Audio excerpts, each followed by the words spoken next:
Mu nought epsilon नॉटचे dimension सांगायचे आहेत, पॉवर मायनस हाफ हे क्विकली सांगायचे आहेत. सो हे रिलेशन लक्षात ठेवायचं. V² is equals to 1 mu nought epsilon nought. V म्हणजे स्पीड असतं.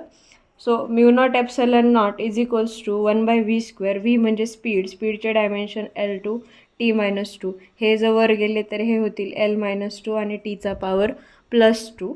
ओके, सो आपल्याला सांगायचं आहे म्यू नॉट ॲप्सलन नॉटचा power minus half. So L-2 T2चा पॉवर -12. ह्या -12ने L-2ला मल्टिप्लाय केलं तर -2 -12 T2 इंटू -12. सो हे 2 गेट कॅन्सल, हे 2 get cancel. So minus minus plus. So हे डायमेन्शन्स बनतील L1 and T-1. So in that question option C is correct. Remember this relation and quickly get the answer of this question. It is an important relation.